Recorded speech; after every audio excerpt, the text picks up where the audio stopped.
প্রথম কথা হচ্ছে, সব মহিলা তো তাকে যখন পর্দার অন্তরালে বন্দি করে ফেলানো হয়, হিজাবের অন্তরালে বন্দি করে ফেলানো হয়, সব মহিলা তো প্রতিবাদ করে না। হ্যাঁ, কারা করে? করে কারা? যাদের মধ্যে অ্যাম্বিশন থাকে। হুম, অ্যাম্বিশন থাকে। উম, লিলিয়াম টিগ্রিনাম এর একটা ইনার ফিলিংস হচ্ছে, লিলিয়াম টিগ্রিনাম মানে টাইগার লিলি, এটার একটা ইনার ফিলিংস হচ্ছে যে, ধরেন এটা খুব প্রমিনেন্ট ভাবে পাবেন, যে ধরেন আপনার একটা ফ্যামিলিতে বিয়ে হইলো, আপনি দেখলেন যে আহ, সবাই, ওই ফ্যামিলির সবাই দাঁড়িয়ে আছে, এখন আপনিও দাঁড়িয়ে রাখতে শুরু করলেন কেন? সোশ্যাল প্রেশারের মধ্যে পড়ে। বা আপনার একটা ফ্যামিলিতে বিয়ে হইলো, আপনি দেখলেন যে ওই ফ্যামিলির সবাই হিজাব পরে, কেন আপনি হিজাব শুরু করলেন? সোশ্যাল প্রেশারে পড়ে। ঠিক আছে, এটা লিলিয়াম টিগ্রি নামের মধ্যে আমরা অনেক বেশি পরিমাণ পাই। হ্যাঁ, আর ওদিকে কি পাই? ন্যাট্রাম মিউরিটিকামের মতো একটা মানে ওপেন একটা সেক্সুয়াল এফেকশন পাই। আচ্ছা, বার্ড রেমেডিতে যেটা হয়, বার্ড রেমেডিতে হচ্ছে প্রচন্ড রকম অ্যাম্বিশন থাকে। হ্যাঁ, বার্ড রেমেডিতে আমি প্রচন্ড রকম অ্যাম্বিশন থাকে। আমি কিছুদিন আগে একটা আমেরিকার ফিলাডেলফিয়াতে একটা মেয়ে আমার সাথে যোগাযোগ করছিল যে ও পিএইচডি থিসিস করতেছে। সো ও জাহাঙ্গীরনগর ইউনিভার্সিটির মেয়ে, সে জাহাঙ্গীরনগর থেকে চলে গেছে। পুরাটা 6টা বোন, 6টা বোনই অলমোস্ট দড়ি দিয়া বাইন্ধা এদেরকে বিয়ে দেওয়া হয়েছে, এই মেয়েটাকেও বিয়ে দেওয়া হয়েছে।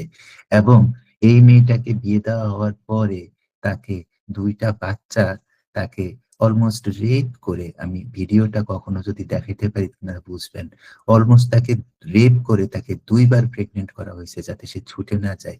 সে ওই 2টা বাচ্চা রেখে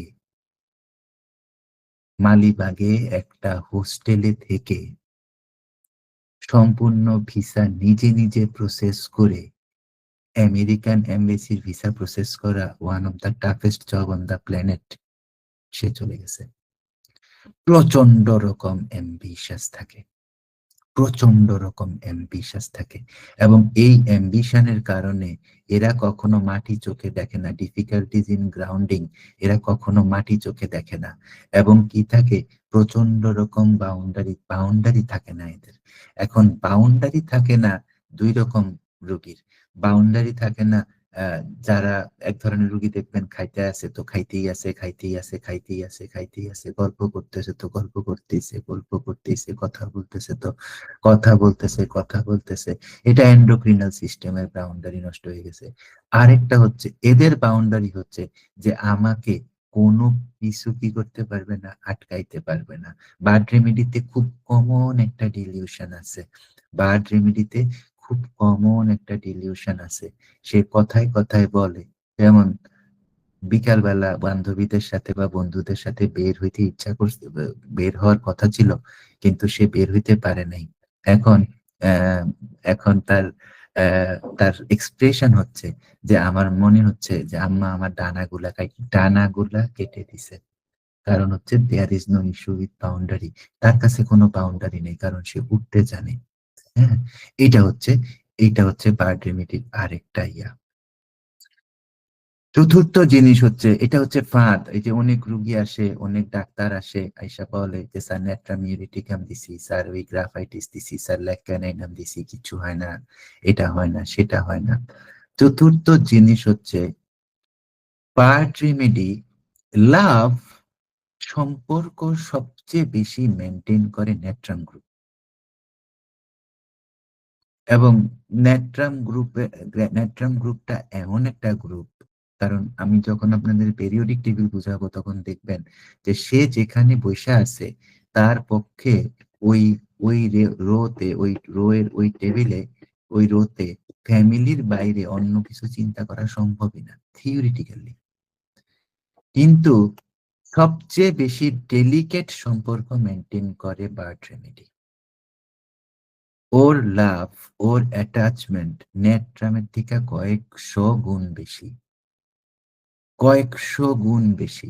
ওর লাভ স্পেশালি, মানে ও এত ডেলিকেট। হুম। এবং কিন্তু নেট্রাম যেটা করে, যেমন একটা মেয়ে আসছিল, সোরাইসিস নিয়ে।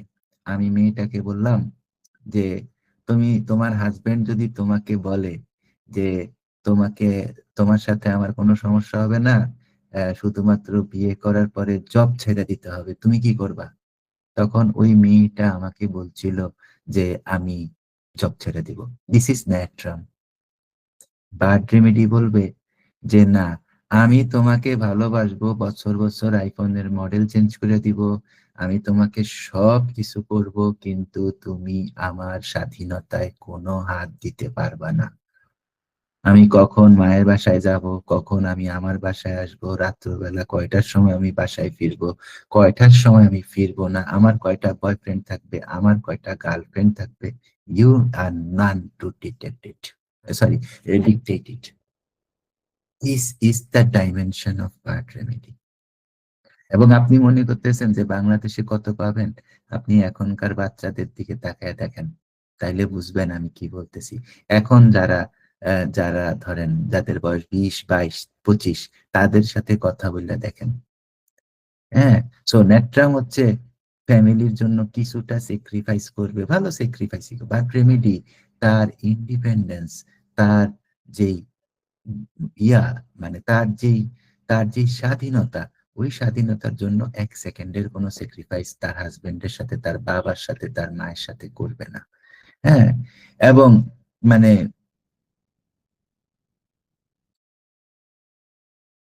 বার্ড রেমেডি আরেকটা কাজ করবে না। ন্যাট্রামিউরিটিকামের একটা জিনিস হচ্ছে, ন্যাট্রামিউরিটিকাম কি বলে, ন্যাট্রামিউরিটিকাম আমাদেরকে কি বলে, আহ অনেক আগের একটা কেস, সম্ভবত 22 সালের বা 21 সালের একটা কেস ছিল এরকম, যে প্রচন্ড রকমের এখানে এই যে এই শোল্ডার নার্ভের মধ্যে প্রচন্ড রকমের একটা নেক্রোসিস টাইপের একটা রুগী আসছিল। তো নেক্রোসিস টাইপের একটা রুগী আসছিল, এখন এই শোল্ডার নার্ভ কেটে ফেললে আলটিমেটলি হাতটাই বাদ হয়ে যাবে। So she has come to try for the last time যে মানে মানে কিছু করতে পারে কিনা, হোমিওপ্যাথি কিছু করতে পারে কিনা। তো মানে ও উনার মূল কাহিনীটা ছিল কি, উনাকে এডওয়ার্ড নামে আমাদের এখানে আমাদের এক কম্পিটিটর আছে, তো ও একটা মেডিসিন দিছিল নেট্রাম। তো he is not she is not natrum. Why she is not natrum? Because natrum group বলবে যে আমি আমার প্রেমিকার সাথে ডাইল ভাত খাইয়া না খাইয়া হইলেও থাকুম। বার্ড রেমেডি বলবে যে হ্যাঁ, আমি আমার প্রেমিকরে বা আমি আমার হাজবেন্ডরে অনেক বেশি পছন্দ করি, কিন্তু এ যখন সারাক্ষণ আমার পাশে ঘুরঘুর করে, বা এ যখন বলে যে আমার বসে থাকতে হবে, বা আমার সারাক্ষণ ওর পাশাপাশি থাকতে হবে, মানে সে যখন আমাকে ইমোশনাল বন্ডেজের মধ্যে বাঁধতে চায়, সে যখন আমাকে ইমোশনালি আটকাইতে চায়, তখন কি করি? আমি বিরক্ত ফিল করি। তখন আমি বিরক্ত ফিল করি। কেন আমি বিরক্ত ফিল করি? বার্ড, হ্যাঁ, প্রথম কথা হচ্ছে স্বাধীনতা নিয়ে কোনো কথাই বলা যাবে না। বার্ড। সো এটা হচ্ছে বার্ড রেমেডির আরেকটা অত্যন্ত ইম্পর্টেন্ট ইয়ে। আর বার্ড রেমেডির রোগীরা এই ধরনের সিচুয়েশনে পড়লে, এটা ফ্যালকোপেরিতে বেশিরভাগ দেখাইতে পারবো, এই ধরনের সিচুয়েশনে পড়লে আরেকটা কথা বলে, এটা হচ্ছে আমি একটা খাঁচার মধ্যে আটকে গেছি। আচ্ছা, মূল কাহিনীটা হচ্ছে খাঁচা। হ্যাঁ, মূল কাহিনীটা হচ্ছে খাঁচা। আমি একটা খাঁচার মধ্যে আটকে গেছি, আমি একটা খাঁচার মধ্যে ইয়ে করতেছি। So this is another expression of bird remedy, যে আমি একটা খাঁচার মধ্যে আটকে গেছি, আমি একটা খাঁচার মধ্যে ইয়ে করতেছি। So this is the another thing. এইটা হচ্ছে খুবই ইম্পর্টেন্ট জায়গা। এটা হচ্ছে যে বডি ফিলিং লাইট, শরীরটা হালকা মনে হয়। শরীরটা হালকা মনে হয় কারণ হচ্ছে আসলে ওর যেই রেসপন্সিবিলিটি, আমি তো আপনাদেরকে বলছি, মানে স্ট্র্যাটেজি, যেই জিনিসটা না, স্ট্র্যাটেজি, স্ট্র্যাটেজি মানে কি? যে আসলে আমি একটা যুদ্ধ করব কিভাবে? স্ট্র্যাটেজি করতে পারে, সবচেয়ে মারাত্মক স্ট্র্যাটেজি করতে পারে সাইকোটিক মায়াজম। সবচেয়ে মারাত্মক স্ট্র্যাটেজি করতে পারে সাইকোটিক মায়াজম। সাইকোটিক মায়াজমের স্ট্র্যাটেজিকে যেটা করতে পারে, যেমন সাইকোটিক মায়াজমের স্ট্র্যাটেজি কোনটা? সাইকোটিক মায়াজমের স্ট্র্যাটেজি হচ্ছে নেপোলিয়নের রাশিয়া দখল। ও যখন রাশিয়া দখল করতে গেছে, ও মনে করলো কি যে আমার কাছে এত পরিমাণ সৈন্য আছে, আমার কাছে এত পরিমাণ এত কিছু আছে, তো আমি আমি ঢুকাইয়া দিই। ঢুকিয়ে দেওয়ার পরে এটা হচ্ছে, ও কিন্তু লজিক্যালি ঠিক আছে, এটা হচ্ছে সাইকোটিক মায়াজম। এখন রাশিয়ানরা কি করলো? রাশিয়ানরা যেটা করলো, রাশিয়ানরা লক্ষ লক্ষ মাইল ফসলের ক্ষেত পুড়াইয়া দিল। পোড়াইয়া দিয়া ওই এলাকার লোকগুলাকে অন্যদিকে নিয়ে গেল। নেপোলিয়নের এর মধ্যে লক্ষ লক্ষ সৈন্য ঢুকে গেছে। শীত পড়ছে। হ্যাঁ, শীত পড়ছে মানে ফসলের সম্ভাবনাটা অত্যন্ত কম। রাশিয়ায় শীত পড়লে সূর্য দেখা যায় না। হ্যাঁ, শীত পড়ছে, লক্ষ লক্ষ মাইল ফসলের মাঠ পড়ানো, কোনো ফসল নেই। নেপোলিয়নের অর্ধেকের বেশি সৈন্য না খাইয়া মেরে গেল। এটা হচ্ছে ক্যান্সার ম্যানেজমেন্ট স্ট্র্যাটেজি। সো এরা অত্যন্ত বড় ধরনের স্ট্র্যাটেজিস্ট, অত্যন্ত বড় ধরনের মানে স্ট্র্যাটেজিস্ট। সো যাদের মাথায় এত কিছু, তাদের তো বডিতে গিয়ে নাই, এবং এরা সবসময় উঠতেছে, ক্যান্সার ম্যানেজমেন্ট রোগী সবসময় উঠতেছে। হ্যাঁ, আর যদি সেটা বার্ড কিংবা আপনাদের আমাদের একটা রেমেডি আছে না, অ্যাসারাম ইউরোপিয়াম। হ্যাঁ, দেখেন কত ইম্পর্টেন্ট রেমেডি, অটিজমের remedy, most important autism remedy asarum europium. বাংলাদেশে 200 পোটেন্সিটাও পাওয়া যায় না। 50 মিলি ইয়াতে সেন্টিসিমেল আর 50 মিলিসিমাল কাজ করে না। তো অ্যাসারাম ইউরোপিয়াম, তো এই অ্যাসারাম ইউরোপিয়াম ওইটা হচ্ছে ওইটার মতোই এই বার্ড রেমেডির মধ্যে এই লাইট বডি ফিলিং আছে।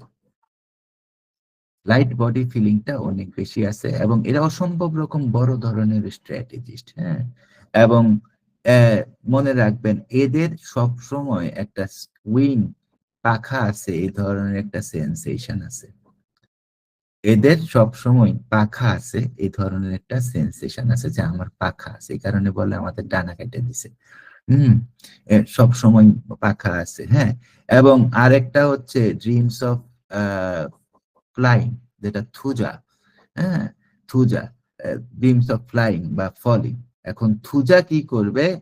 থুজা তো psychotic miasm. Psychotic miasm is less minor than cancer miasm in terms of disease orientation and miasmatic presentation. Psychotic miasm অনেক ছোট miasm from cancer miasm. So কিন্তু ওই dreams of flying, dreams of falling না thuja. হ্যাঁ, এবং ওইখানে কি হবে? প্রবলেম হবে ব্রেস্টের। হ্যাঁ, ব্রেস্টের মেমাইতে ক্যান্সার হয়েছে, মেমাইতে এটা হয়েছে, ফাইব্রয়েড এডেমা হয়েছে, এটা হয়েছে, সেটা হয়েছে। হ্যাঁ, বার্ড রেমেডি সবচেয়ে বেশি পরিমাণ ফিমেল গ্ল্যান্ড গুলা, ইউটেরাস এবং ব্রেস্টের উপরে সাংঘাতিক রকম কাজ করে। আর ওদিকে বেশি কাজ করে কিসের উপরে? লেগ ক্যানাইনটা, এক্সট্রিমিটিস পেইন। লেগ ক্যানাইনটা এক্সট্রিমিটিস পেইন। সো এইটা হচ্ছে আরেকটা। তো এইটা গেল মানে আরেকটা আরেকটা দিক আর কি, কেমন বার্ড রেমিডির। আচ্ছা,